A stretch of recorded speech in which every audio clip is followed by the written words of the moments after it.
ইয়াউমা ইউহমা আলাইহা ফি নারি জাহান্নাম ফাতুকওয়া বিহা জিবাহুম ওয়া জুনুবুহুম ওয়া যুহুরুহুম হাযা মা কানাসতুম লিআনফুসিকুম ফাযুকু মা কুনতুম তাকনিজুন। আল্লাহ তাআলা বলে, বান্দারে গোলাম, আমি আল্লাহ তাআলা তোর সম্পদগুলিকে, টাকা পয়সাগুলিকে, হীরামণি মুক্তাগুলিকে, সম্পদগুলিকে, টাকা পয়সাগুলিকে, স্বর্ণ রূপগুলিকে আমি আল্লাহ তাআলা জাহান্নামে গরম করব। এমন গরম করব গোলাম, যে গরম আর হতে পারে না, ইন্তিহা দরজার গরম, শেষ পর্যায়ের গরম হবে। আমি আল্লাহ তাআলা গোলাম গরম করব। গরম করার পরে গোলাম ফাতুকওয়া বিহা জিবাহুম, আমি আল্লাহ তাআলা তোর কপালে দাগ দিব, ও জুনুবুহুম, দুই পাশে দাগ দিব, যুহুরুহুম, পিঠেও দাগ দিব, সেকা দিব। সেকা বোঝেননি? গরম করে আল্লাহ তাআলা এই স্বর্ণ হীরামণি মুক্তাগুলি আল্লাহ তাআলা গরম করবে জাহান্নামের ভিতরে। প্রচন্ড গরম স্বর্ণটাকে আল্লাহ তাআলা, সম্পদগুলিকে আল্লাহ তাআলা স্বর্ণতে রূপান্তরিত করবেন, সম্পদগুলিকে আল্লাহ তাআলা তামাতে রূপান্তরিত করবেন। করার পর আল্লাহ তাআলা সেগুলো গরম করবেন জাহান্নামের ভিতরে। দোস্ত, আজকে আমরা জামা ইস্ত্রি করে আয়রন করি। এই যে জামা আয়রনটা, স্টিল বলেন অথবা পিতল বলেন বা তামা বলেন, এই গরম যে আয়রনটা আছে, জাহান্নামের আযাবটা কত কঠিন হবে দোস্ত। এই আয়রনটা একটু কপালে লাগাই দেখেন পারেন কিনা, পিঠের ভিতরে লাগাই দেখেন পারেন কিনা, পার্শ্বে লাগাই দেখেন পারেন কিনা। যদি পারেন তাইলে যাকাত দিয়েন না। কিন্তু এই গরম তো কোনো গরম না দোস্ত, জাহান্নামের গরম তো অনেক অনেক গুণ বেশি হয়ে যাবে। আল্লাহ সুবহানাহু ওয়া তাআলা বলে, গোলাম, আমি আল্লাহ তাআলা সম্পদগুলিকে তামা বানাইয়া, স্বর্ণ হীরামণি মুক্তা বানাইয়া, আমি আল্লাহ তাআলা তোর কপালে, তোর ললাটে, তোর দুই পাশে, আমি তোর চেহারায়, তোর পিঠের ভিতরে আমি আল্লাহ তাআলা দাগ দেব। দাগ দেওয়ার পর আল্লাহ তাআলা কি বলবেন? ও গোলাম, ফাযুকু মা কুনতুম তাকনিজুন।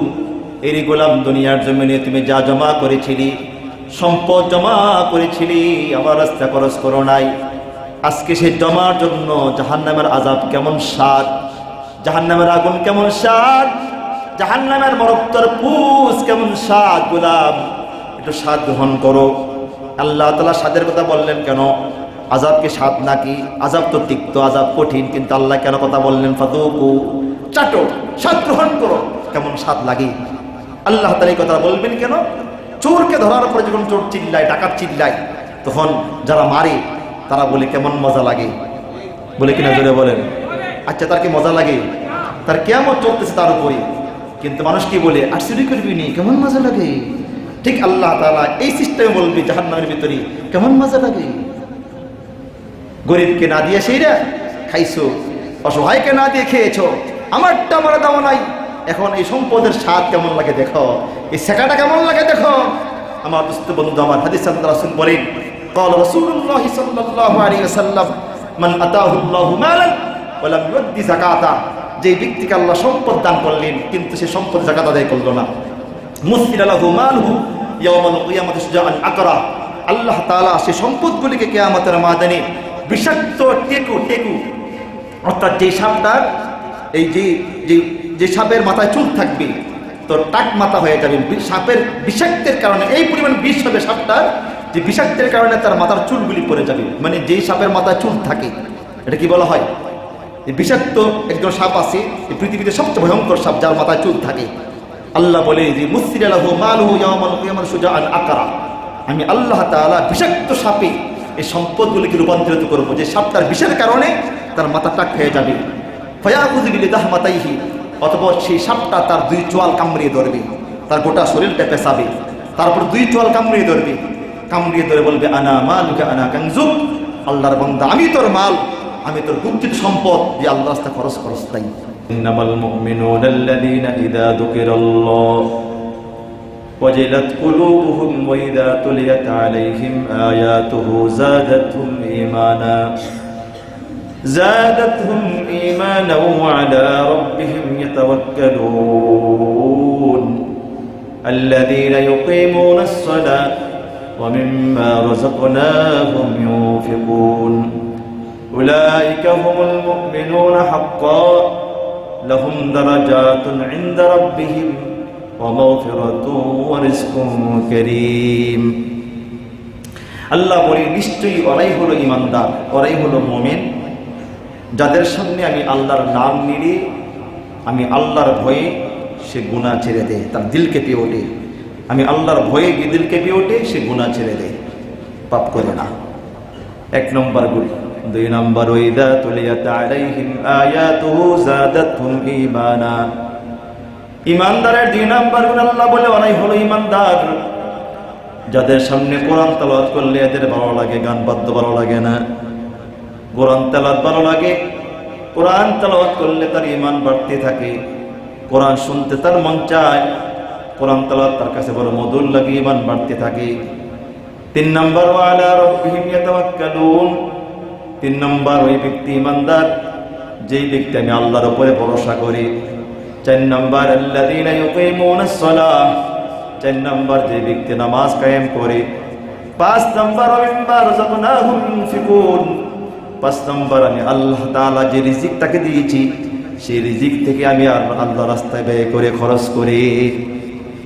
এটা হলো আল্লাহ। এবার কি বলে শুনেন, আল্লাহ বলে উলাইকা হুমুল মুমিনুনা হাক্কা। এই গোলাম, এই 5টা গুণ যে অর্জন করতে পারবা, এই 5টা গুণ যার জীবনে অর্জন করতে পারবা, আমি আল্লাহ তাআলা ঘোষণা করলাম, আমি সার্টিফিকেট দিয়ে দিলাম, বান্দা তুমি শুধু ঈমানদার নও, তুমি আমি আল্লাহর দরবারে একটা খাঁটি নির্ভেজাল ঈমানদার। আল্লাহ বলি এই 5 গুণ যার, সে আমি আল্লাহর কাছে একদম নির্ভেজাল, কোনো ভেজাল নাই, নিরেট সলিড খাস একজন বিশেষ ঈমানদার। আর আমি এই 5 গুণওয়ালা ব্যক্তির জন্য 3টা পুরস্কার রাখছি। 1 নম্বর, লাহুম দারাজাতুন ইনদা রাব্বিহিম। 1 নম্বর, বান্দা তোমার সম্মান বেড়ে যাবে দুনিয়া এবং আখিরাতে, আমি সম্মান বাড়াই দেব, তোমাকে সবাই সম্মান করবে। 2 নম্বর, মাগফিরাতুন, আমি তোমাকে মাফ করে দেব, সুবহানাল্লাহ। 3 নম্বর, রিজকুন কারীম। 3 নম্বর, আমি আল্লাহ তাআলা তোমাকে ইজ্জতের রিজিক দান করব। আমার দোস্ত বন্ধু আমার, এই 5টা গুণের ভিতরে 5ম নম্বর গুণ হলো আল্লাহর দেওয়া সম্পদ থেকে আল্লাহর রাস্তায় খরচ করা। কার রাস্তা? আল্লাহর রাস্তায় খরচ করা। এখন আপনার প্রশ্ন হতে পারে, হুজুর অনেকে আছে গুনাহের রাজ্যে খরচ করি, কিন্তু আল্লাহর রাস্তায় খরচ করতে রাজি না। আছে কি আছে না? কম না বেশি? এটা বেশি। যারা মধ্যম ফ্যামিলি, যারা আলেমদের সাথে সম্পর্ক রাখে, এরাই কিছু দান খয়রাত জাকাত টাকাত দেয়। কিন্তু বাস্তবে যারা বেশি ধনী, যারা এরা কিন্তু একটা আলেমদের সংসর্গে আসে না, মাদ্রাসা মসজিদ দেখতে পারে না, ইল্লা মাশাআল্লাহ কয়েকজন ধনী ছাড়া। মাদ্রাসার হুজুরদের নাম শুনলে এদের গায়ে চুলকানি শুরু হয়। আসি গেছে না? জোরে বলেন। যারা বেশি ধনী, এদের ছেলে সন্তানকে তো মাদ্রাসায় পড়ায়ও না, আর এরাও মেট্রিক পাস বা আইএ পাস করার পরে এবার ভাবে একটু কোরআনটা পড়ানোর দরকার। তখন একজন হুজুরকে আইন না, বাসায় না কোরআন পড়ায়। তো মেয়ের মুখ শক্ত, ছেলের মুখ শক্ত, কোরআন আর পড়ে না, পড়তে জানে না। তো পরবর্তীতে এই মেয়ে ছেলেগুলাই তার জন্য কাল হয়ে দাঁড়ায়, দুনিয়াও এবং আখিরাতেও। ঠিক কিনা? জোরে বলেন। আমার দুস্থ বন্ধু আমার, এখন আল্লাহ সুবহানাহু ওয়া তাআলা দেখেন 5ম নম্বরে বলেছেন, আমি যে সম্পদ তোমাকে দান করেছি সে সম্পদ থেকে আমার রাস্তায় খরচ করো। আমি তোমাকে সম্পদ দিয়েছি, সম্পদ তোমার কেউ দেয় নাই, এটা আমার, এটা আমি দিয়েছি তোমাকে, সুতরাং এটা আমারটা, আমারে দাও। আমি আমারটা তোমার কাছে চাইছি, আমি তোমারটা চাই না। আমি বলি, বান্দা তুমি 100 টাকার ভিতরে 2.5 টাকা আমারে দাও, আর তুমি 97.5 টাকা তুমি নিজে খাও, এটা আমার কোনো দরকার নেই, তুমি খাও, কিন্তু 2.5 টাকা আমাকে দিয়ে দিতে হবে। যদি না দাও তাইলে কিন্তু আমি টাকা বের করে ছাড়বো, আমি ছাড়বো, বের করি। আমার এক বন্ধু, অত্যন্ত মহব্বতের বন্ধু মানুষ, ওনার এক বন্ধু, গতকালের ঘটনা বলতেছি, আল্লাহ রাস্তা খরচ করতে গেলে 1 লাখ টাকার জন্য বা কিছু টাকা মাদ্রাসা দেওয়ার জন্য তিনি কতবার বুঝাইছেন, কতবার বুঝাইছেন, দেন ভাই দেন দেন, টাকা নাই টাকা নাই। গতকাল এমন কেসে পড়ছি, নগদ 2 লাখ টাকা দিছি, লাগলে আরো নেন, সমস্যা নাই, কিন্তু বেজালটা সারেন। কথা বুঝেন না? অথচ সে দিলে আরো কম দিলে চলতো, কিন্তু 2 লাখ দিয়েও নিস্তার নাই। একটার পর একটা ঝামেলায় পড়তেছি, একটার পর একটা। ছেলের একটা কেস নিয়ে সেরা কত লক্ষ টাকা, প্রায় 1.5 কোটি টাকা দিয়েছে একটা কেসে, অথচ মাদ্রাসার বেলায় 1 লাখ টাকা দান করতে পারে না। বলেন, তার এই সম্পদগুলি কি করবে সে? বলেন, কি করবে? এই সম্পদগুলি জমা করে সে কি করতে পারবে? বলেন, শেষ পর্যন্ত যাবে কি?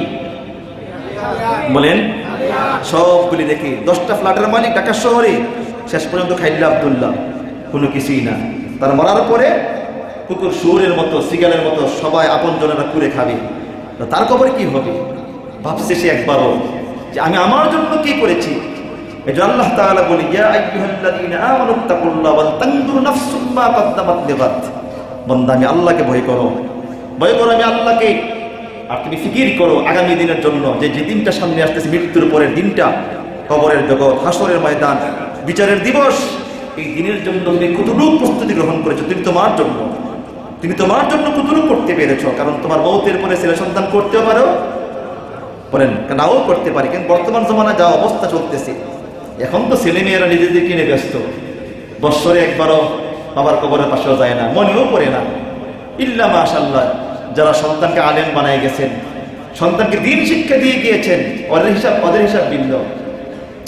আমার দোস্ত বন্ধু, আমার সম্পদ আল্লাহ তাআলা দান করেছেন, সম্পদের মালিক তিনি। আল্লাহ বলে, বান্দা আমার সম্পদটা আমাকে দিয়ে দাও, আমি তোমার কাছে আমি আমারটা চাচ্ছি, তুমি আমাকে দান করে দাও। তো বলেছিলাম যে আল্লাহর জান্নাত পাওয়ার জন্য, যে সম্মান ইহকালে পরকালে সম্মান পাওয়ার জন্য, ক্ষমা পাওয়ার জন্য, সম্মান রিজিক পাওয়ার জন্য ৫ম নম্বর যে গুণটা, সেটা কি? আল্লাহ রাস্তায় খরচ করা, আল্লাহ রাস্তায় দান করা। তো যারা ধনী আছেন, যারা বিত্তশালী আছেন, তারা তো কোনো রকমে শুধু নামকে অস্থির, মন চাইলে দিয়ে নাহিলে নাই দেয় না। তো আমার দোস্ত বন্ধু আমার, আজকে তো আমরা বলি, প্রায় সময় কথাটা আমরা বলি যে আল্লাহ যদি আমাকে সম্পদ দিত, আমি অনেক কিছু করতাম। আহারি গরিব মানুষ, আল্লাহ আমার সম্পদ দিল না। আসলে ভাই, আল্লাহ আপনারা দিলে যে কি করতেন, এটা আল্লাহ ভালো জানেন, ঠিক কিনা জোরে বলেন? আল্লাহ ভালো করে জানেন। কিন্তু এখন আমার কাছে যা আছে, ওইখান থেকে আমি খরচ করব। আমরা এখানে যারা বসা আছি, আল্লাহর সর্বোচ্চ জান্নাত চাই কিনা জোরে বলেন? আল্লাহ তাআলা বলে, বান্দারে ওয়াসারিউ ইলা মাগফিরাতিন মির রাব্বিকুম ওয়া জান্নাতিন আরদুহাস সামাওয়াতু ওয়াল আরদু উইদ্দাত লিল মুত্তাকিন। আল্লাহ তাআলা বলে, ওয়াসারিউ ইলা মাগফিরাতিন মির রাব্বিকুম ওয়া জান্নাতিন আরদুহাস সামাওয়াতু ওয়াল আরদু উইদ্দাত লিল মুত্তাকিন। আল্লাহ বলে, তোমরা দৌড়াও, খুব সারিউ ভাবে মুফাআলার সিগা, অর্থাৎ প্রতিযোগিতা করো, কে আগে যেতে পারো। ওয়াসারিউ, মুসারিআত করো, আগে বাড়ো, খুব দৌড়াইতে থাকো। কোথায়? ইলা মাগফিরাতিন মির রাব্বিকুম ওয়া জান্নাতিন। কোথার দিকে? তোমার রবের ক্ষমার দিকে আর জান্নাতের দিকে। কয়টা দিকে বলেন? দুইটা। বলেন কয়টা দিকে? আল্লাহ বলে, খুব প্রতিযোগিতা করো একে অপরে, কে আগে যেতে পারো। কোন দিকে? তোমাদের রবের ক্ষমার দিকে। ১ নম্বর।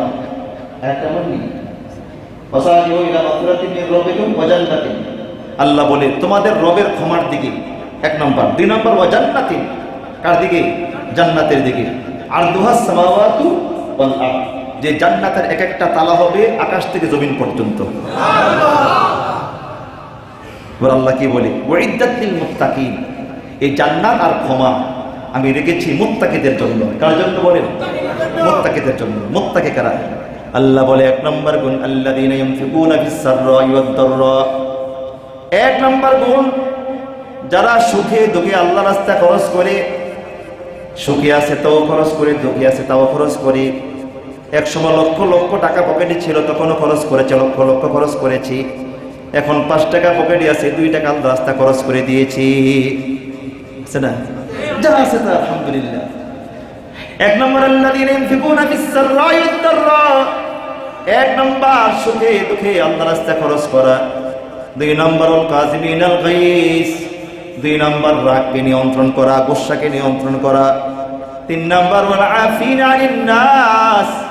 ৩ নম্বর, আল্লাহ বলে যারা মানুষকে মাফ করে দেয়, ক্ষমা করে দেয়। কিন্তু এখানে বলে সবাই ক্ষমা লাগে, দুলটা পাল্টা বুঝেন না। একজনে জিনা করছি, তাহলে তার মাফ করে দিবেন নাকি? বিচার অপরাধ যে করেছে সেটা ভিন্ন কথা, কিন্তু আপনার সঙ্গে কেউ অপরাধ করেছেন, অন্যায় করেছেন, আপনি ক্ষমা করে দিলেন, সেটা ভিন্ন কথা। তো কয়টা গুণ বলেন? 3টা গুণ। তো আল্লাহ তাআলা 3 গুণওয়ালা ব্যক্তির জন্য জান্নাতও রাখছেন, ক্ষমাও রাখছেন। ১ নম্বর গুণ কি? যারা সুখে দুঃখে আল্লাহ রাস্তায় খরচ করে। ১ নম্বর, আল্লাযীনা ইউনফিকুনা ফিস সাররাই ওয়াদ দাররা। ১ নম্বর, যারা সুখে দুঃখে আল্লাহ রাস্তায় খরচ করে। ২ নম্বর, আল কাযিমিনাল গায়স। ২ নম্বর, গুসা, রাগ করে না, গুসা করে না। ৩ নম্বর, আল আফিনা আনিন নাস। ৩ নম্বর, মানুষকে মাফ করে দেয়, অপরাধ করলে ক্ষমা করে দেয়। আল্লাহ তাআলা বলে এই তিন ব্যক্তির জন্য, এই তিন গুণওয়ালা ব্যক্তির জন্য আমি আল্লাহ তাআলা জান্নাতও রাখছি, ক্ষমাও রেখেছি। তাহলে আমরা যারা আছি, আমাদের যা আছে সমর্থন যা আছে তাই অনুযায়ী আমরা খরচ করবো নাকি আল্লাহর তরফ থেকে যা আছে আলহামদুলিল্লাহ। এখন না হুজুর ধনীরা টাকা পয়সা নিয়ে করতেছি, আল্লাহ যদি আমারে দিত আমি অনেক কিছু করতে পারতাম। এই সম্পর্কে একটা মজার ঘটনা আপনাদের শোনাই দিই, রসুলের জমানার ঘটনা। রসুলের সাহাবী ছিলেন সাআলাবা রাদিয়াল্লাহু তাআলা আনহু। সালাবাতুল আনসারী না, এটা আরেক সাহাবী। উনি সাআলাবা ছিলেন, সাআলাবা উনি ছিলেন মুহাজির। এই সাআলাবা এই সাহাবী আল্লাহ রাসূলের দরবারে গেছেন মদিনা শরীফ, মসজিদে নববীতে রসুল বসা, বলতেছি ইয়া রাসূলুল্লাহ আপনি আমার জন্য দোয়া করেন যে আল্লাহ যেন আমাকে অনেক সম্পদের মালিক বানিয়ে দেন। আমার খুব মন চায়, আমি আল্লাহর রাস্তায় খরচ করতে অনেক মন চাই, আপনি আমার জন্য দোয়া করেন আল্লাহ যেন অনেক সম্পদের মালিক আমার বানাই দিই। আহারে ধনীরা টাকা পয়সা দেয় না, আমার আল্লাহ টাকা পয়সা দিলে তো আমি অনেক দান করতাম, আল্লাহর রাস্তায় খরচ করতাম। রসুল বলছেন আমি তো দুনিয়াতে কাউকে ধনী বানানোর জন্য আসি নাই, আমি তো আসছি বাশীরা ওয়া নাযীরা, সুসংবাদ জান্নাতে প্রদান করার জন্য, জাহান্নামের ভয় দেখানোর জন্য আমি আসছি, ধনী বানানোর জন্য আসি নাই, আমি পারবো না। তো সাহাবা বলছে ইয়া রাসূলুল্লাহ আমার খুব মন চায়, আপনি দোয়া করলে তো কবুল হয়ে যায়। রসুল বললেন দেখো আমি দুনিয়া চাইলে যদি আমি এই মুহূর্তে চাই, এই মক্কার আর মদিনার সমস্ত পাহাড়গুলি স্বর্ণ হয়ে যাবে, এমনকি আমার পিছে পিছে ঘুরবে। সুবহানাল্লাহ বলেন, আমার পিছে পিছে ঘুরবে। আল্লাহ রাসূল সাল্লাল্লাহু আলাইহি সাল্লাম উহুদ পাহাড়কে লক্ষ্য করে বলতেন, উহুদ পাহাড় ইন্নী উহিব্বুহু ওয়া ইউহিব্বুনা, এই পাহাড়কে আমরাও ভালোবাসি, পাহাড় আমাদেরকে ভালোবাসে। কারণ উহুদ পাহাড়টা ওই স্যাটেলাইট থেকে দেখলে বা উপরে বিমান থেকে দেখলে পুরা পাহাড়টা মুহাম্মদ, উহুদ পাহাড়টা আপনি স্যাটেলাইট থেকে দেখলেন লেখা মুহাম্মদ লেখা, পুরা পাহাড়টা উহুদ পাহাড়টা পুরোটা মুহাম্মদ লেখা। তো আল্লাহ রাসূল সাল্লাল্লাহু আলাইহি সাল্লাম প্রতিদিন সকালবেলা উহুদ পাহাড়ের পাশ দিয়ে হাঁটতেন, বলতে এই পাহাড়কে আমিও ভালোবাসি, আমরাও ভালোবাসি, পাহাড় আমাদেরকে ভালোবাসে। তো আল্লাহ রাসূলকে আল্লাহ বললেন দোস্ত দুনিয়ার পেরেশানি ভালো না লাগে, গুরুপদ দরিদ্রতা ভালো না লাগে, তাইলে আমি বললেন এই পাহাড়টা আমি আপনার জন্য স্বর্ণ বানাই দিই, নিচে চাকা লাগাই দিই, আপনার পিছে পিছে ঘুরবো। দোস্ত রাসূল আকরাম সাল্লাল্লাহু আলাইহি সাল্লাম একদিন আম্মাজান ফাতেমা রাদিয়াল্লাহু তাআলার কাছে গেলেন, খুব পেরেশান, খুব চিন্তিত। তো আল্লাহ রাসূল বললেন মারি খুব পেরেশান তোমাকে দেখা যায়। তো বললেন আল্লাহ রাসূল আব্বাজান আর সহ্য হচ্ছে না, ক্ষুধার যন্ত্রণা 3 দিন সহ্য করতে পারতেছি না, আর পারতেছি না, সবুর আর হচ্ছে না। আল্লাহ রাসূল বললেন মা মুসল্লা বিছাও, বিছাইছেন 2 রাকাত নামাজ পড়ছেন, মুসল্লা টান দাও, দিছেন, নিচের দিকে তাকাও, তাকাইয়ে দেখেন সপ্ত জমিনের নিচ পর্যন্ত স্বর্ণ হীরা মণি মুক্তা ভরা। রাসূল বললেন নাও, ফাতেমা বললেন মাপ চাই, দুনিয়া দরকার নাই, নাও দুনিয়া, নাও দুনিয়া, নিতে থাকো। ওমর রাদিয়াল্লাহু তাআলা একদিন রাসূলের দরবারে গেলেন, আল্লাহ রাসূলের মোবারক মোহরে নবুয়ত পিঠের ভিতরে। তো রাসূল খালি গিয়ে উপরে বুকে গামছা দিয়ে বা কাপড় দিয়ে ঘুমিয়ে, চাদর দিয়ে ঘুমিয়েছিলেন। ওমর রাদিয়াল্লাহু তাআলা রাসূলের দরবারে গেলেন, আল্লাহ রাসূল সাল্লাল্লাহু আলাইহি সাল্লাম উঠলেন। তো ওমর রাদিয়াল্লাহু তাআলা পিছের দিকে নজর করে দেখলেন যে ওমর রাদিয়াল্লাহু তাআলার পিঠের ভিতরে আল্লাহ রাসূলের পিঠ মোবারক চাটাইয়ের দাগ। আল্লাহু আকবার, বিশ্বরঙের পুরো পিঠটা চাটাই দাগ পড়ে আছে। ওমর রাদিয়াল্লাহু তাআলা হাউমাউ করে কান্না শুরু করছেন। আল্লাহ রাসূল বললেন মা কি কায়া ওমর, ওমর তোমারে কে কাঁদায়? ওমর তুমি কাঁদো কেন বলো, কেন কাঁদো ওমর বলো, তুমি কাঁদতেছো কেন? বলতেছি ইয়া রাসূলুল্লাহ দুনিয়াদার কাফের মুশরিক বেঈমান যাদের আখিরাত নাই, ওরা আজকে দুনিয়াতে আরাম এসে আছে। আপনি সাইয়্যিদুস সাকালাইন, 2 জাহানের সর্দার, অথচ আপনি দুনিয়া কি না চাইলে আল্লাহ কি না দিবে, আপনি কষ্টে আছেন, আমার সহ্য হচ্ছে না, আমি একটা তোষক আপনাকে বানাই দিই, সেই তোষকে আপনি আরাম করবেন, আরাম ফরমাবে। আল্লাহ রাসূল সাল্লাল্লাহু আলাইহি সাল্লাম ওমর রাদিয়াল্লাহু তাআলা হাত ধরলেন, হাত ধরে ওমরের দিকে আসো, আতারা দাউনা ইয়া ওমর, ওমর তুমি কি সন্তুষ্ট না, তুমি কি চাও না লাহুমুদ দুনিয়া লানাল আখিরাহ, এই কাফের দুনিয়াদার যারা আছে এরা দুনিয়া নিয়ে যাক, আমরা আল্লাহর কাছ থেকে আখিরাত নেব। সুবহানাল্লাহ, আল্লাহু আকবার। ওমর বলেন রাদিতু, হ্যাঁ রাসূল অবশ্যই অবশ্যই কোনো সন্ধান আমরা আখিরাত চাই, আল্লাহর কাছে আখিরাত চাই। আখেরাত চাই, আখেরাত চাই। ওমর কেঁদে ফেলেছেন। আল্লাহ রাসূল বলেছেন, ওমর, আল্লাহ তাআলা দুনিয়াদার সম্পর্কে আল্লাহ বলেছেন, বন্ধু লা তামুদ্দান্না আইনাইক ইলা মা মাত্তা'না, দোস্ত এই যে দুনিয়াদার এমপি মন্ত্রী এটা সেটা অমুক তমুক, এদেরকে যে সম্পদ আমি দান করেছি, আপনি এদের দিকে তাকাইয়া আপনি চোখ বড় করবেন না। লা তামুদ্দান্না আইনাইক, আপনি এদের দিকে চোখ লম্বা করবেন না, বড় করবেন না। মাতাউন কালিল, এই সুখটা অল্প কয়েকদিনের জন্য। সুম্মা মাওয়াহুম জাহান্নাম, অতঃপর এদের ঠিকানা কোথায়? জাহান্নাম। এদের ঠিকানা জাহান্নাম। আপনি একটু সবর করেন তো চোখ বড় করা মানে, অর্থাৎ কারো পাঁচজনের গাড়ি দেখলি কি সুন্দর গাড়ি, ঠিক কিনা ধরে বলেন, কারো বাড়ি দেখলে এটার নাম চোখ বড় করা, বোঝেন না নাকি? মানে কারো বাড়ি দেখছে তো 20 তলা, এত বিশাল, এইটা অর্থ হলো লা তামুদ্দান্না আইনাইক।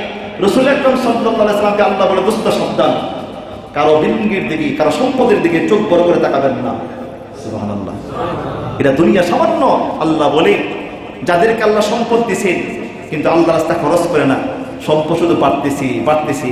আর ফন্ডিতে মানুষের কাছে বসে কে আল্লাহ আমার দিছে অনেক, আল্লাহ দিছে অনেক, কম দিছে না। আল্লাহ আমরা যা ভালোবাসি, যা মোহাব্বত করি, প্রচুর দিছে আল্লাহ তাআলা। আল্লাহকে নাফরমান জালেম করে বেশি দিছি, তুই আমার রাস্তা খরচ না, উল্টা পাল্টা যা খরচ করতে পারো। মন্ত্রিত্ব নেওয়ার জন্য 20 কোটি টাকা দিয়ে দিব, এমপিত্ব নেওয়ার জন্য 3 কোটি টাকা নিয়ে দিয়ে দিব, এলাকার নেতা ফেতারের জন্য 10 লাখ 20 লাখ 50 লাখ নিয়ে যা, আমার নেতা হওয়া দরকার আছে কিনা জোরে বলেন।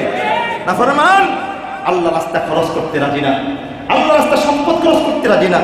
আল্লাহ তাআলা এমন নাফরমানগুলি সম্পর্কে আল্লাহ কি বলে দেখেন। আল্লাহ বলে, যাদেরকে সম্পদ দিয়েছি তোমরা মনে করিও না আমার রাস্তা খরচ করতেছে না, এটা তার জন্য ভালো। আল্লাহ তাআলা বলে, ওয়ালা ইয়াহসাবান্নাল্লাযীনা ইয়াবখুলুনা বিমা আতাহুমুল্লাহু মিন ফাদলিহি হুয়া খায়রুল লাহুম বাল হুয়া শাররুল লাহুম। আল্লাহ তাআলা বলেন যে ওয়ালা ইয়াহসাবান্নাল্লাযীনা ইয়াবখুলুনা বিমা আতাহুমুল্লাহু মিন ফাদলিহি, আল্লাহ বলে যে ওই সকল লোকেরা যারা বখিল, যারা কৃপণ, যারা বখিল আর কৃপণ, তারা যেন ধারণা না করে, এটা মনে না করে যে এদেরকে আমি যা সম্পদ দিয়েছি আমার অনুগ্রহের দ্বারাতে, এটা তার জন্য খায়রুল লাহুম, এটা তার জন্য কল্যাণকর। সেজন্য এটা মনে না করে, সে যে ধারণা না করে, বাল হুয়া শাররুল লাহুম, বরং এটা তার জন্য অকল্যাণকর। বুঝলেন নাকি? কি বলছেন বলেন? শব্দ আল্লাহ কি বলেছেন? ওয়ালা ইয়াহসাবান্নাল্লাযীনা ইয়াবখুলুনা বিমা আতাহুমুল্লাহু মিন ফাদলিহি। আল্লাহ বলে ওই সকল লোকেরা যেন ধারণা না করে, যারা বখিল, যারা কি ইয়াবখালুন, বখলুন থেকে বখিল, কৃপণ। আল্লাহ বলে যারা কৃপণ বখিল তারা যেন ধারণা না করে বিমা আতাহুমুল্লাহু মিন ফাদলিহি, যে আমি আল্লাহ তাআলা আমার অনুগ্রহের মাধ্যমে এদেরকে যা দিয়েছি এই বিষয়টা তারা যেন ধারণা না করে খায়রুল লাহুম, তাদের জন্য কল্যাণকর। আমি আল্লাহ দিতেছি, সে নাফরমানিতে খরচ করতেছি, আর পণ্ডিত গিরি করে কয় আল্লাহ আমার অনেক দিছি, আছে না? মাশাআল্লাহ। কয় কেমন আছেন স্যার, কেমন আছেন? আল্লাহ আমার বহুত দিছি, বহুত দিছি, আল্লাহ আমার অনেক ভালোবাসা মহব্বত করি। আল্লাহ বলে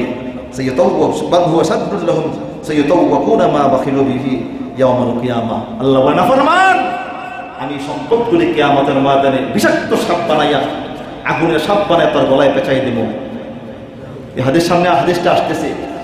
সুতরাং যাদেরকে আল্লাহ টাকা পয়সা দিয়েছেন সে আল্লাহ রাস্তা খরচ করে না, গুনাহের রাজ্যে খরচ করে। আল্লাহ বলে তার সম্পদ আমি বাড়াচ্ছি, মিন ফাদলিহি, আমার অনুগ্রহের দ্বারাতে তাকে সম্পদ দিচ্ছি আর দিচ্ছি। সে কিন্তু সে আমার রাস্তা খরচ করে না। কে বলতেছে? আল্লাহ বলে আমার রাস্তা খরচ করে না, সে মনে করতেছে বাল হুয়া খায়রুল লাহুম, এটা তার জন্য কল্যাণকর। আল্লাহকে না, বাল হুয়া শাররুল লাহুম, এটা তার জন্য অকল্যাণকর, এটা তার জন্য ভালো নয়, লক্ষণ ভালো না। আমার রাস্তা খরচ করতেছে না, কিন্তু হ্যাঁ তবে যারা আল্লাহ রাস্তা পাইতে পাই খরচ করে, যাকাত হিসাব করে দিয়ে দেয় এবং আল্লাহ রাস্তা ঘন ঘন খরচ করে, এদের হিসাব আমার ভিন্ন। সুবহানাল্লাহ। এটা হিসাব আল্লাহ আসলে বাজারে দিবেন। তো দোস্ত বলছিলাম, ওই সাহাবা রাদিয়াল্লাহু তাআলা আনহু বলেন, ইয়া রাসূলুল্লাহ আপনি দোয়া করেন আমার জন্য, একটু দোয়া করেন, একটু আমার জন্য দোয়া করেন। তো আল্লাহ রাসূল বললেন, দেখো আমি তোকে দুনিয়ার কাউকে দেওয়ার জন্য আমি আসি নাই। তো সাহাবী আবার বলেন, রাসূল আপনি একটু দোয়া করেন, আমার মন চাই আল্লাহ যেন আমাকে সম্পদের মালিক বানাই দেয়, আমি যেন এই সম্পদ দিয়ে আল্লাহ রাস্তায় বেশি বেশি খরচ করতে পারি। আমি ওয়াদা করলাম আমি আল্লাহ বস খরচ করবো। আল্লাহ রাসূল হাত তুললেন, আল্লাহ তুমি তার সম্পদ বাড়াই দাও। তিনি উট, ছাগল, বেড়া এগুলা তিনি লালন পালন করতেন, খামার ছিল না, ছোটখাটো। রসুলের দোয়ার পর থেকে মানে রাতারাতি কোটিপতি, যেটা একটা বাচ্চা দেওয়ার কথা এটা 20টা বাচ্চা দেওয়া শুরু করছে। হাই রে আল্লাহ, এই এতদিন পর্যন্ত সে 5 ওয়াক্ত নামাজ রসুলের পিছে পড়তো, রসুলের পিছে পড়তো। এখন বেশি সম্পদ, ছাগল টাগল বেড়া হওয়ার কারণে মদিনা শহরের ভিতরে তো এটা জায়গা হয় না, একটু দূরে এলাকা চলে গেছে, জায়গা বেশি লাগবে। তো সেখানে সে বসবাস করতে গিয়ে এক পর্যায়ে সে ফজর আর জোহর বা জোহর আর আসর এই 2 ওয়াক্ত রসুলের পিছে পড়ে, বাকি 3 ওয়াক্ত আর পড়তে পারে না। এক পর্যায়ে সে এখান থেকে আরো দূরে সরে গেছে, অল্প কয়েক বছর, মানে 1-1.5 বছরের ভিতরে, মানে সম্পদের পাহাড়, রসুল দোয়া করছে না, সম্পদের পাহাড়, সে আরেকটু দূরে চলে গেছে। এখন ফজর, জোহর, আসর, মাগরিব, এশা কিছু আসতে পারে না, মাঝে মাঝে জুমাটা পড়ে এসা, জুমার নামাজটা পড়ে, এটার বাদ দেয় না। এরপরে সম্পদ আরো বাড়া শুরু হয়েছে। বাড়া শুরু হওয়ার পরে এক পর্যায়ে দোস্ত সে আর জুমাও পড়তে পারতেছে না। পরপর 3 জুমা পরে রাসূল আকরাম সাল্লাল্লাহু আলাইহি ওয়াসাল্লাম আইনা সালাবা, সালাবা কোথায় তোমরা জানো খবর? তো সাহাবীরা বলে রাসূলুল্লাহ আপনার দোয়ার পরে সালাবাকে আল্লাহ তাআলা এই পরিমাণ সম্পদ দান করেছেন, এখন সালাবা সম্পদের পাহাড় পাইয়া জায়গা হয় না, শহরে গেছে একটু দূরে, সেখানেও জায়গা হয় না, গেছে আরো দূরে। তখন রাসূল বলেন ইয়া ওয়াইলাতা সালাবা, ইয়া ওয়াইলাহা সালাবা, ইয়া ওয়াইলাহা সালাবা, হায় আফসোস সালাবা, হায় আফসোস সালাবা, হায় আফসোস সালাবা। 3বার কথাটা বলছেন। সালাবা আমি তোমাকে দোয়া করতে চাই নাই, যে সম্পদ তোমাকে দুনিয়া মুখী করে দেয়, আখিরাত থেকে ফিরিয়ে দেয়, এই সম্পদটা গজব, ঠিক কিনা জোরে বলেন? যে সম্পদ মসজিদে এসে নামাজ পড়তে দেয় না, এই সম্পদ গজব। যে সম্পদ তাকবীরুল্লাহ পড়তে দেয় না, সেই সম্পদটা গজব, ঠিক কিনা জোরে বলেন? যে সম্পদের কারণে রাত দিন 24 ঘন্টা তারাই নামাজটা পড়তে পারে না, সেই সম্পদটা গজব, গজব। অনেক ফ্যাক্টরির মালিক আছেন, জুমাওটা ঠিক মতো পড়তে পারে না। তো যেই সম্পদ আমাকে নামাজ থেকে ফিরিয়ে দেয়, দূরে সরাই দেয়, এটা গজব। আল্লাহ রাসূল বলেন সালাবা এই জন্য আমি তোমার জন্য দোয়া করতে চাই নাই। এর কয়েকদিন পরে আল্লাহ তাআলা আয়াত নাযিল করলেন, এই যাকাতের আয়াত, খুয মিন আমওয়ালিহিম সাদাকা। রাসূল যারা ধনী আছে এই পরিমাণ সম্পদ হলে আল্লাহ জানাই দিলেন যাকাত উসুল করেন। আল্লাহ রাসূল সাল্লাল্লাহু আলাইহি সাল্লাম বললেন তোমরা মদিনা শরীফে লিস্ট করো ধনী কারা, যাকাতের নেসাবের মালিক কে কি হয়েছে লিস্ট করো। লিস্ট করার পরে যখন লিস্টের ফিরিস্ট আনছেন, ফিরিস্ট আনার পরে দেখি যে এই লিস্টের ভিতরে 1 নম্বর নাম সাহাবা। কার? সর্বোচ্চ ধনী কারে বলে? তখন রাসূল সাল্লাল্লাহু আলাইহি সাল্লাম এর ভিতরে 2 নম্বর বনু সুলাইম গোত্রের একজন ব্যক্তি ছিলেন, আরো অনেক গোত্রের লোক ছিলেন। তখন রাসূল বললেন যাও তোমরা এদের কাছে যাকাত উসুল করে নিয়ে আসো, আমার পক্ষ থেকে বলবা যে যাকাত দেওয়ার জন্য। এবার বনু সুলাইম এই গোত্রেতে গিয়া ওই গোত্রের যিনি সর্দার ছিলেন তার অনেক সম্পদ ছিল, বললেন যে আল্লাহ রাসূল সাল্লাল্লাহু আল্লাহ আয়াত নাযিল করেছেন যাকাত দেওয়ার জন্য। তো মানে 5টা উটে 1টা ছাগল, এটা ভিন্ন মাসালা, যাকাত দেওয়ার জন্য আল্লাহ তাআলা হুকুম করেছেন। তো তিনি বললেন যে আল্লাহ হুকুম করেছেন যাকাতের নেসাব কি কি আমি বুঝি না, তো রাসূল যেমনি বলেছেন তোমরা এমনি নিয়ে যাও। সুবহানাল্লাহ। রাসূল যেমন করে বলেছেন তোমরা তেমন করে নিয়ে যাও, প্রয়োজনে একটু বেশি নাও, কম নিও না, নিয়ে যাও। তারা নিয়ে গেলেন, সবার কাছে যাকাত উসুল করলেন। শেষ পর্যন্ত সাহাবা রাদিয়াল্লাহু তাআলা ওনার কাছে আসলেন। ওনার কাছে আসার পরে সাহাবা বললেন মানে আয়াত নাযিল হয়েছে যাকাত কাহা, আল্লাহ রাসূল পাঠাই যাকাত দেওয়ার জন্য। কই দেখি লিস্টে দেখি কেমনে রাসূল সিস্টেম কেমনে করছেন। তো বলছেন যে রাসূলের সিস্টেম না আল্লাহর পক্ষ থেকে। তো তিনি এটা পরে বলতেছেন এটা তো জিজিয়ার মতো, করের মতো, অর্থাৎ যেই দেশের মুসলিম রাষ্ট্রের ভিতরে কাফেররা যে মুসলিম রাষ্ট্রে থাকে কর দিয়া, জিজিয়া দিয়া, কর দিয়া থাকে, এটা তো এটার মতো দেখা যায়। আচ্ছা ঠিক আছে আমি এই বিষয়টা দেখবো, এখন যাও কথা বলছি নে, এই যে আমার দিলে অনেক কিছু দিয়ে দিব, এইটা দেখেন বলছে যে এটা আমার কাছে কেমন লাগতেছে, আমি সরাসরি রাসূলের দরবারে গিয়া বিষয়টা বুঝবো, এটা আমার কাছে করের মতো লাগতেছে, কর দিয়ে যেন থাকতে হয় এটা আমার কাছে এমন লাগতেছে, মুসলমানদের জন্য কর হবে কেন, আমি তো মুসলমান। তো সাহাবীরা চলে গেলেন, ওরা কিছু বললেন না। রাসূল আকরাম সাল্লাল্লাহু আলাইহি সাল্লাম ওনার দরবারে এসে সাহাবীরা বলে রাসূলুল্লাহ বনু সুলাইম গোত্রে তারা দিয়ে দিয়েছেন, অমুক গোত্রে তারা দিয়ে দিয়েছেন, সবাইকে বাধা দেয় নাই, সবাই টাকা পয়সা দিয়ে দিয়েছেন, কিন্তু সালাবা এই কথা বলছেন। সঙ্গে সঙ্গে রাসূল দাঁড়িয়ে আছেন, এখানে আয়াত নাযিল হলো, আল্লাহ আয়াত নাযিল করলেন। দেখেন কোরআনের একটা উসুল হলো আল ইবরাতু লিউমুমিল লাফজি লা লিখুসুসিস সাবাব, কোরআনের একটা উসুল হলো কোরআনের যে কোনো আয়াত নাজিল হবে ব্যক্তি কেন্দ্রিক বা ঘটনা কেন্দ্রিক, কিন্তু তার হুকুমটা কিয়ামত পর্যন্ত আনেওয়ালা সবার জন্য। কথা বুঝতে পারছেন? এটা কোরআনের একটা উসুল। এখন আল্লাহ সুবহানাহু ওয়া তাআলা বললেন, আল্লাহ তাআলা বলেন ওমিনহুম মান আহাদাল্লাহ ওমিনহুম মান আহাদাল্লাহ লাইন আতানা মিন ফাদলিহি লানাসাদদাকান্না ওয়া লানাকুনান্না মিনাস সালিহিন। আল্লাহ আয়াত নাযিল করলেন। আল্লাহ বললেন, বন্ধু, এমন কিছু ব্যক্তি পৃথিবীতে আছে যারা আমার সঙ্গে ওয়াদা করে যে আল্লাহ যদি আমাকে দেয়, সম্পদের মালিক বানায়, লানাসাদদাকান্না, অবশ্যই আমি দান খয়রাত অনেক কিছু করবো, সদকা করবো, দান খয়রাত করবো, ওয়া লানাকুনান্না মিনাস সালিহিন, আমি নেককার হয়ে যাব। আল্লাহ বলেন ফালাম্মা আতাহুম মিন ফাদলিহি, রাসূল যখন আমি আল্লাহ অনুগ্রহ করে তাকে দিলাম, সম্পদের মালিক বানালাম, বাখিলু বিহি, এবার সে বখালতে শুরু করলো, কৃপণতা শুরু করলো, হিসাব করে। এটা জেজিয়া করার মতো লাগে। এই আয়াত যখন নাযিল হলো, আহারি সাহাবীদের কলিজা কেঁপে উঠেছে। সাহাবীরা তো একে অপরে খুব কানা ঘষা শুরু করছেন যে আয়াত নাযিল হলো কেন। তো সালামা রাদিয়াল্লাহু তাআলা আনহুর একজন মামা ছিল ওই মসজিদের ভিতরে। তিনি রাতের বেলায় গোড়া জওড়ায়া টাপড়ায়া রওনা দিয়েছেন সাহাবার বাড়ির দিকে। দূর মদিনা থেকে অনেক দূরে তিনি বসবাস করেন। রাতের বেলায় তখন রাত অর্ধরাত হয়ে গিয়েছে। তিনি সাহাবার বাড়িতে করার আঘাত করলেন, করানোর করলেন, সাহাবা ওঠ বেটা, ঘুম থেকে ওঠ, না ফরমান ঘুমাস, খবর আছে তোর। কি হয়েছে মামা, কি হয়েছে? বেটা, আর শাজিমের মালিক আয়াত নাযিল করেছে তোর ব্যাপারে,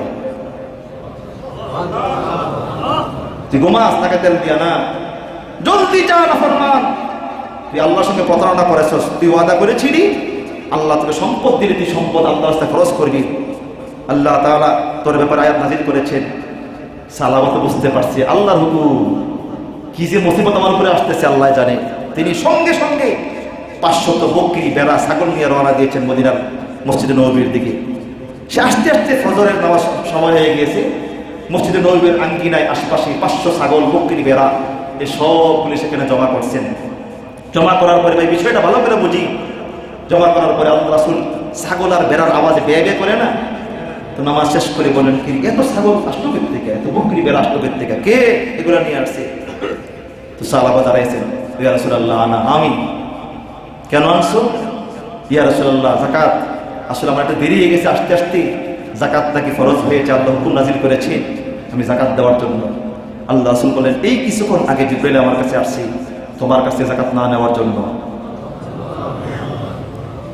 কি বলতেন, কি বলতেন বাপ? এখানে কেন এই কাজটা করা হলো? লিখছে তাফসীরের ভিতরে লম্বা কথা লিখেছেন। এই সাহাবা যে আসছে গরু, ছাগল, বকরি, বেড়া নিয়ে আসছে, আল্লাহরে খুশি করার জন্য আসে নাই। সে আসছে মানুষের লজ্জা থেকে বাঁচার জন্য, যে মানুষ আমার কি বলবে, মানুষ তিরস্কার করবে, মানুষকে দেখানোর উদ্দেশ্যে সে আসছে। এই জন্য এই আয়াতের হুকুম হলো কিয়ামত পর্যন্ত যারা যারা আছে যাকাতের শাড়ি দিতে গিয়ে কত মানুষ মারা যায়, আছে কাছে জোরে বলে, মানুষকে দেখানোর জন্য দান করে, আমি যে টাকাটা দিছি এলাকা বলে দিবি আমি দিছি, বলে না, যেটা আমার টাকা আমার নাম বলে বলে দিবি। এই যারা নাকি আজকে যাকাত দিবি মানুষকে দেখানোর উদ্দেশ্যে, মানুষকে সুনাম করার উদ্দেশ্যে, এই সাহাবার যে পরিণতি হবে এদের পরিণতি একই হবে। এখন তার আয়াত নাযিল হবে না, এখন তার হুকুম আসবে না, জিবরাইল আসবে না। সুতরাং আল্লাহ তার এই ঘটনা দিয়া গোটা বিশ্বের সমস্ত মানুষকে বুঝাই দিলেন, সাবধান, আমার রাস্তা খরচ করবে আমার জন্য, কাউকে দেখানোর উদ্দেশ্য থাকবে না, নাম নিয়ে না। এই জন্য সাহাবীদের জমানায় ছিল, রাতের বেলায় সাহাবেরা গোপনে গোপনে চাইতেন মানুষের বাড়িতে বাড়িতে গিয়া বলতেন, আমি যে তোমাকে, এবং কি তারা মুখ বেঁধে ফেলতেন, মুখ ডেকে ফেলতেন, দিতেন যে তোমার যাকাতের টাকা, এটা যাকাতের টাকা তুমি নাও। কেউ চিনি ফেললে বলতো আপনি অমুক না, বলে হ্যাঁ। তো ভাই আল্লাহর রাস্তা অনুরোধ করে বলি, আমি কিন্তু কাউকে দেখানোর উদ্দেশ্যে দিই নাই, আমার নামটা কাউকে বলবো না। সুবহানাল্লাহ। আল্লাহ তেমনি আয়াত নাযিল করে নাই, রাদিয়াল্লাহু তাআলা আনহুম ওয়া রাদু আন। আল্লাহ বলে আমিও আল্লাহ এদের উপরে সন্তুষ্ট, এরাও আমার উপরে সন্তুষ্ট। আল্লাহ তেমনি বলে নাই, এরা যা করছে কার জন্য? আল্লাহর জন্য।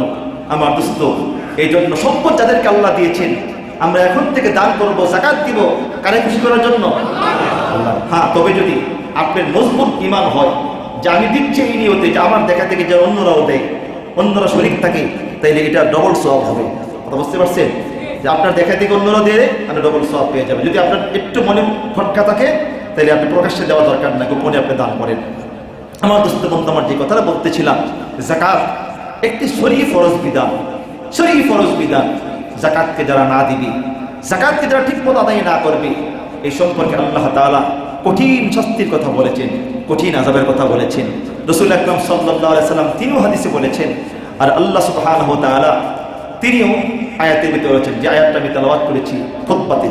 আল্লাহ তাআলা বলেন, ওয়াল্লাযীনা ইয়াকনিজুনা আয-যাহাবা ওয়াল ফিদ্দা ওয়া লা ইউনফিকুনাহা ফী সাবিলিল্লাহ ফাবাশশিরহুম বিআযাবিন আলীম ইয়াওমা ইউহমা আলাইহা ফী নারি জাহান্নাম ফাতুকওয়া বিহা জিবাহুম ওয়া জুনুবুহুম ওয়া যুহুরুহুম হাযা মা কানাসতুম লিআনফুসিকুম ফাযুকু মা কুনতুম তাকনিজুন। আল্লাহ তাআলা বলে, ওয়াল্লাযীনা ইয়াকনিজুনা আয-যাহাবা ওয়াল ফিদ্দা, যারা সম্পদ টাকা পয়সা জমা করে, ওয়ালা ইউনফিকুনাহা ফী সাবিলিল্লাহ, কিন্তু আমি আল্লাহর রাস্তায় খরচ করে না, শুধু জমাই করি, এমন লোক আছে কি আছে না? আল্লাহ বলি, ওয়াল্লাযীনা ইয়াকনিজুনা আয-যাহাবা ওয়াল ফিদ্দা, যেই সকল মানুষেরা সম্পদ জমা করে, ওয়ালা ইউনফিকুনাহা ফী সাবিলিল্লাহ, কিন্তু তারা আমার রাস্তায় খরচ করে না, আল্লাহর পথে খরচ করে না, দান খয়রাত করে না। শুধু যাকাত না, এখানে যাকাতের কথা নয়, দান খয়রাত, সম্পদ থেকে দান খয়রাত করা, মসজিদ মাদ্রাসায় দান করা, যে ইফতারিতে আপনারা দান করেন, এটাও তার অন্তর্ভুক্ত। আল্লাহ বলে, তাকে সম্পদ দিলাম, টাকা পয়সা দিলাম, কিন্তু সে আমার রাস্তায় খরচ করলো না। আল্লাহ সুবহানাহু ওয়া তাআলা বলে, বন্ধুরে, ফাবাশশিরহুম বিআযাবিন আলীম, এমন লোকগুলিকে আপনি কঠিন শাস্তির সুসংবাদ দিয়ে দেন। কি শাস্তি? সুসংবাদ না দুঃসংবাদ? শাস্তি কি সুসংবাদ না দুঃসংবাদ? তা আল্লাহ সুসংবাদ বললেন। চিন্তা করেন কি শাস্তিটা আল্লাহ দিবে। ফাবাশশিরহুম বিআযাবিন আলীম, এদেরকে আপনি কঠিন শাস্তি সুসংবাদ দিয়ে দিন। শাস্তির আল্লাহ কেমন করে দিবেন? পরে আয়াতে আল্লাহ তাআলা বলেন, ইয়াওমা ইউহমা আলাইহা ফী নারি জাহান্নাম ফাতুকওয়া বিহা জিবাহুম ওয়া জুনুবুহুম ওয়া যুহুরুহুম হাযা মা কানাসতুম লিআনফুসিকুম ফাযুকু মা কুনতুম তাকনিজুন। আল্লাহ তাআলা বলে, বান্দারে গোলাম, আমি আল্লাহ তাআলা তোর সম্পদগুলিকে, টাকা পয়সাগুলিকে, হীরামণি মুক্তাগুলিকে, সম্পদগুলিকে, টাকা পয়সাগুলিকে, স্বর্ণ রূপগুলিকে আমি আল্লাহ তাআলা জাহান্নামে গরম করব। এমন গরম করব গোলাম, যে গরম আর হতে পারে না, ইন্তেহা দরজার গরম, শেষ পর্যায়ের গরম হবে। আমি আল্লাহ তাআলা গুলা গরম করব। গরম করার পরে গোলাম, ফাতুকওয়া বিহা জিবাহুম, আমি আল্লাহ তাআলা তোর কপালে দাগ দিব, ও জুনুবুহুম, দুই পাশে দাগ দিব, যুহুরুহুম, পিঠেও দাগ দিব, মেসাকা দিব, সাকা বোঝেননি? গরম করে রট্টা আল্লাহ তাআলা এই স্বর্ণ হীরামণি মুক্তাগুলি আল্লাহ তাআলা গরম করবে জাহান্নামের ভিতরে। প্রচন্ড গরম স্বর্ণটাকে আল্লাহ তাআলা, সম্পদগুলিকে আল্লাহ তাআলা স্বর্ণতে রূপান্তরিত করবেন, সম্পদগুলিকে আল্লাহ তাআলা তামাতে রূপান্তরিত করবেন। করার পর আল্লাহ তাআলা সেগুলো গরম করবেন জাহান্নামের ভিতরে। দোস্ত, আজকে আমরা জামা ইস্ত্রি করে আয়রন করি, এই যে জামা আয়রনটা স্টিল বলেন অথবা পিতল বলেন বা তামা বলেন, এই গরম যে আয়রনটা আছে, জাহান্নামের আযাবটা কত কঠিন হবে দোস্ত। এই আয়রনটা একটু কপালে লাগাই দেখেন পারেন কিনা, পিঠের ভিতরে লাগাই দেখেন পারেন কিনা, পার্শ্বে লাগাই দেখেন পারেন কিনা। যদি পারেন তাইলে যাকাত দিয়েন না। কিন্তু এই গরম তো কোনো গরম না দোস্ত, জাহান্নামের গরম তো অনেক অনেক গুণ বেশি হয়ে যাবে। আল্লাহ সুবহানাহু ওয়া তাআলা বলে, গোলাম, আমি আল্লাহ তাআলা সম্পদগুলিকে তামা বানাইয়া, স্বর্ণ হীরা মুক্তা বানাইয়া, আমি আল্লাহ তাআলা তোর কপালে, তোর ললাটে, তোর দুই পাশে, আমি তোর চেহারায়, তোর পিঠের ভিতরে আমি আল্লাহ তাআলা দাগ দেব। দাগ দেওয়ার পর আল্লাহ তাআলা কি বলবে? ও গোলাম, ফাযুকু মা কুনতুম তাকনিজুন, এরি গোলাম, দুনিয়ার জমিনে তুমি যা জমা করেছিলি, সম্পদ জমা করেছিলি, আমার রাস্তা খরচ করো নাই, আজকে সে জমার জন্য জাহান্নামের আযাব কেমন স্বাদ, জাহান্নামের আগুন কেমন স্বাদ, জাহান্নামের মরক্তর পুষ কেমন স্বাদ। গোলাম, একটু স্বাদ গ্রহণ করো। আল্লাহ তাআলা স্বাদের কথা বললেন কেন? আযাব কি স্বাদ নাকি? আযাব তো তিক্ত, আযাব কঠিন, কিন্তু আল্লাহ কেন কথা বললেন? ফাযুকু, চাটো, স্বাদ গ্রহণ করো, কেমন স্বাদ লাগে। আল্লাহ তাআলা এই কথা বলবেন কেন? চোরকে ধরার পরে যখন চোর চিল্লায়, ডাকাত চিল্লায়, তখন যারা মারে তারা বলে কেমন মজা লাগে, বলে কিনা জোরে বলেন? আচ্ছা, তার কি মজা লাগে? তার কেমন চলতেছে তার উপরে, কিন্তু মানুষ কি বলে? আর চুরি করবি নি, কেমন মজা লাগে। ঠিক আল্লাহ তাআলা এই সিস্টেমে বলবি জাহান্নামের ভিতরে, কেমন মজা লাগে। গরিবকে না দিয়ে সেইরা খাইছো, অসহায়কে না দিয়ে খেয়েছো, আমারটা আমার দাও নাই। এখন এই সম্পদের স্বাদ কেমন লাগে দেখো, এই শেখাটা কেমন লাগে দেখো।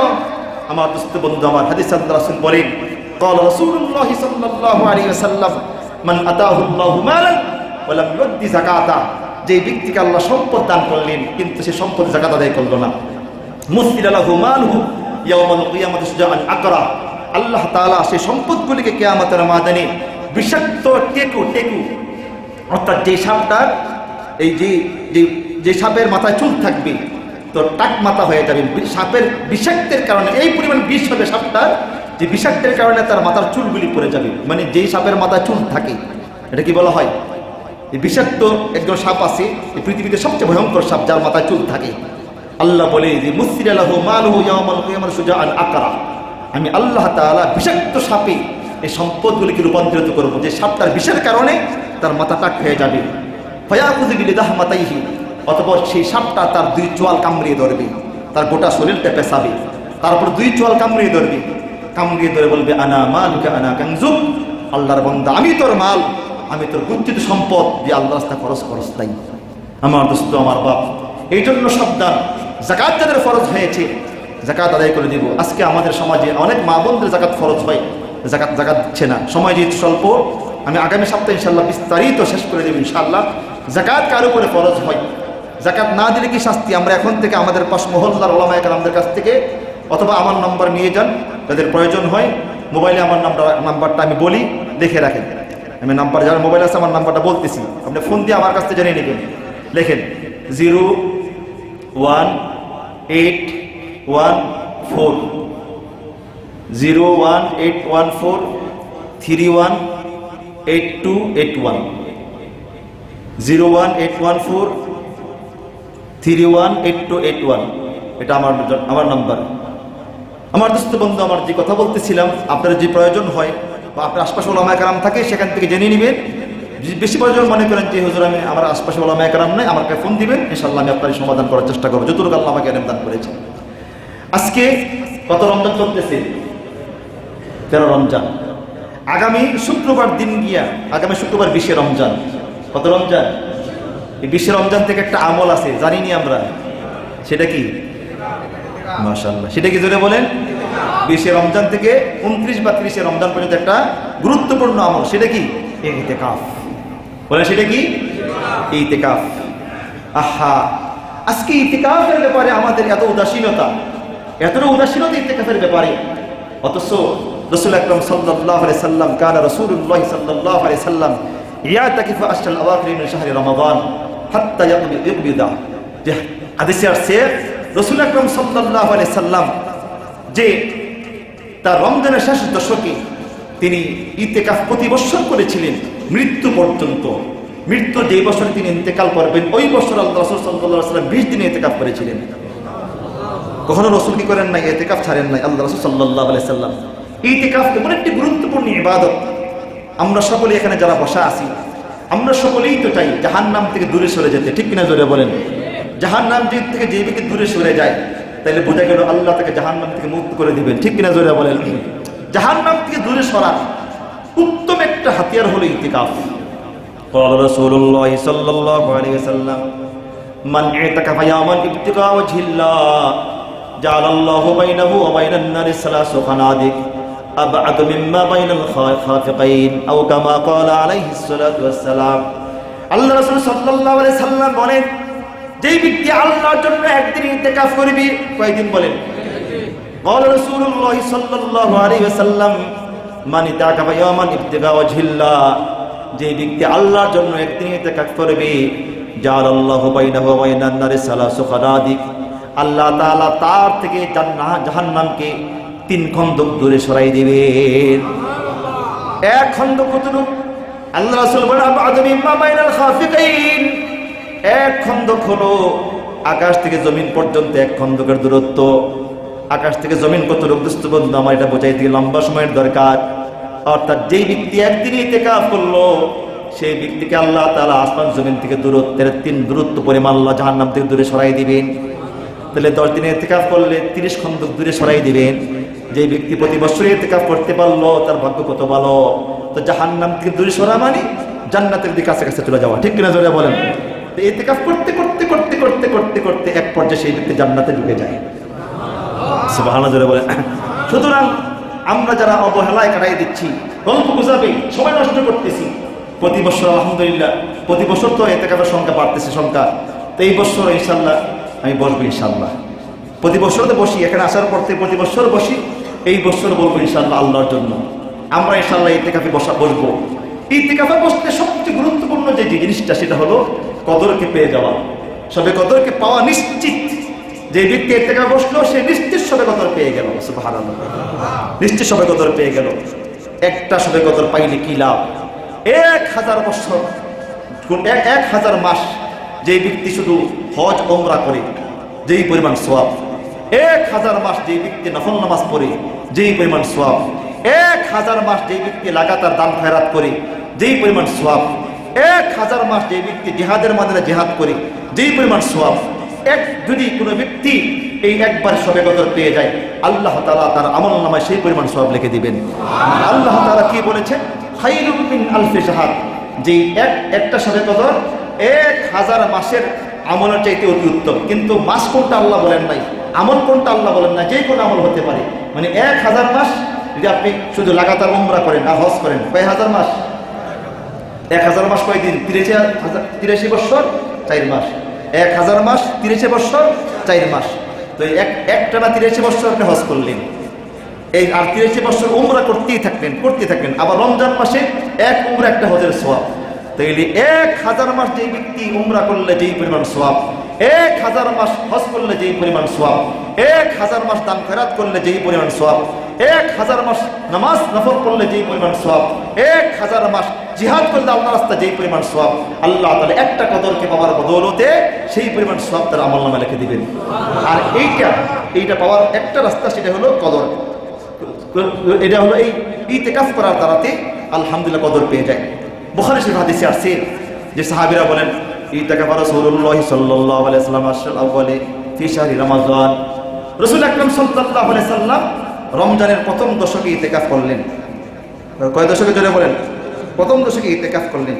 ইতিকাফ করার পরে ফাতাহু জিবরাইল আলাইহিস সালাতু ওয়াস সালাম, রাসূল আকরাম সাল্লাল্লাহু আলাইহি ওয়াসাল্লামের কাছে জিবরাইল আসলেন। কি আসলেন বলেন? জিবরাইল আসছেন। আয়েশা বললেন, এতে বসছেন কেন? কদরের আশায়। কিসের আশায়? আল্লাহ তো বলছি কদর নাকি রমজানে, কদরের আশায় ইতিকাফ করছি। তো জিবরাইল বলতেছে যে ইন্নাল্লাযী তাতলুবু আমামাক, ইয়া রাসূলুল্লাহ আপনি যেটা তালাশ করতেছেন এটা সামনে। বুখারী শরীফের হাদিস। এটা কোথায়? সামনে। ফাতাফাকা রাসূলুল্লাহ সাল্লাল্লাহু আলাইহি ওয়াসাল্লাম আওসাতা, রাসূল আকরাম সাল্লাল্লাহু আলাইহি ওয়াসাল্লাম মধ্যম দরজায় ইতিকাফ করলেন। ফাতাকাফনা মাহু, সাহাবারা বলেন আমরাও তার সঙ্গে ইতিকাফ করলাম। ফাতাহু জিবরাইল, জিবরাইল আসছেন। কেন এই দরজায় বসেন কেন? কদরের লাগিয়া। ইন্নাল্লাযী তাতলুবু আমামাক, যেটা আপনি কদর তালাশ করতেছেন এটা সামনে। আল্লাহ রাসূল সাল্লাল্লাহু আলাইহি ওয়াসাল্লাম বললেন, তিনি তাবুত থেকে বের হলেন, মসজিদে বের হয়ে বললেন, এলান করলেন যে প্রথম দশকে পাই নাই, এই শেষ দশকেও দ্বিতীয় দশকে পাই নাই। জিবরাইল আমার কাছে আসছে, তোমরা কে কে বসবা এই ইতিকাফে বসো। এই হাদিসে আসছে ওই বছর আল্লাহ রাসূল সাল্লাল্লাহু আলাইহি ওয়াসাল্লাম বললেন যে আমি এই শেষ দশকে ইতিকাফ পেয়ে গিয়েছি, আর পাইছি এটা হলো বেজর রাত্রের ভিতরে। কোন রাত্রে পেয়েছি সেটা আমার জানা ছিল, তোমাদের ইখতিলাফের কারণে এই আমি ভুলে গেছি, আল্লাহ আমাকে ভুলাই দিয়েছেন। কিন্তু রমজানের শেষ দশকে বেজর রাত্রে ইতিকাফ আছে নিশ্চিত, কোনো সন্দেহ নাই। এখন আমরা 27 তারিখে বসে থেকে এসেছি, 21 তারিখে হইতে পারে, 23 তারিখে হইতে পারে, 25 তারিখে হইতে পারে, 27 হইতে পারে, 29 হইতে পারে, কিন্তু যারা এই ইতিকাফে বসছে তারা পেয়ে যায়। সুবহানাল্লাহ, বলে সুবহানাল্লাহ। এই জন্য দোস্ত বন্ধু আমার, এই ইতিকাফে আমরা সকলে বসবো তো ইনশাআল্লাহ। জয় বলেন। আমরা একটু আজকে নিয়ত করি ইনশাআল্লাহ। কে কে বসবেন হাত তুলে দেখাই তো ইনশাআল্লাহ। এই ইতিকাফে কারা কারা বসবেন আল্লাহ তুমি কবুল করো, আমিন। আমাদের মসজিদে সুন্দর ব্যবস্থা আছে, আমরা যারা বসবো আসবো ইনশাআল্লাহ। আগামী শুক্রবার সূর্য ডুবার আগে আগে আমরা মসজিদে চলে আসবো। বিশ্বে রমজান সূর্য ডুবার আগে আগে ইতিকাফে বসতে হয়। আল্লাহ আমাদের সবাইকে তৌফিক দান করুক। আলহামদুলিল্লাহি রাব্বিল আলামিন, والصلاة والسلام على سيدنا وسيد الأنبياء والمرسلين محمد وعلى آله وأصحابه أجمعين. ربنا ظلمنا أنفسنا وإن لم تغفر لنا وترحمنا لنكونن من الخاسرين আয় মালিক রহমতের 10 দিন তো চলে গেল মাগফিরাতের 10 দিন চলতেছে মালিক আয় আল্লাহ যদি এই 10 দিনে গুনাহ মাফ না হয় আমাদের মতো কবল করা হতভাগা দুনিয়াতে আর কেউ নেই রে মালিক আয় আল্লাহ আমাদের জিন্দেগীর গুনাহগুলি মাফ করে দেন আয় আল্লাহ জীবনে অনেক গুনাহ করেছি সগীরা কবিরা শিরক বিদআত জানা অজানা ইচ্ছা অনিচ্ছায় দেখায় গোপনে আয় আল্লাহ যত গুনাহ করেছি সমস্ত গুনাহ থেকে তওবা করতেছি মাফ চাইতেছি আমাদের গুনাহগুলি মাফ করে দেন আয় আল্লাহ আমাদের টুটাফাটা আমলগুলি সেহরিগুলি ইফতারগুলি আমাদের তারাবিগুলি আল্লাহ সিয়াম সাধনাগুলি সবগুলি আপনি কবুল আর মঞ্জুর করে নেন আয় মালিক আমাদের দুর্বলতার কোনো শেষ নাই চতুর্দিকে আমাদের দুর্বলতা আল্লাহ চতুর্দিকে ফিতনারে মালিক আয় আল্লাহ আমাদের প্রত্যেকের আমলগুলি আপনি কবুল করে নেন আয় আল্লাহ মাওলা অনেকে দান করেছে টাকা পয়সা দান করতেছি অনেক যাকাত দিচ্ছি আল্লাহ প্রত্যেকের দানগুলি আপনি কবুল আর মঞ্জুর করে নেন আল্লাহ অনেকে দোয়া চেয়েছে যে যা সানিয়া দোয়া চেয়েছে প্রত্যেকের মনের নেক বাসনাগুলি আপনি পুরা করে দেন আয় আল্লাহ মাওলা আমাদের সবাইকে নেক হায়াত দান করে দিন আয় আল্লাহ মাওলা যারা যারা দোয়া চেয়েছে প্রত্যেকটা আপনি ক্ষমা করে দিন সাল্লাল্লাহু তাআলা আলা খাইরি খালকিহি মুহাম্মাদিন ওয়া আলা আলিহি ওয়া আসহাবিহি আজমাইন আমিন আমিন ওয়ারহামনা মাআহুম বিরহমাতিকা ইয়া আরহামার রাহিমিন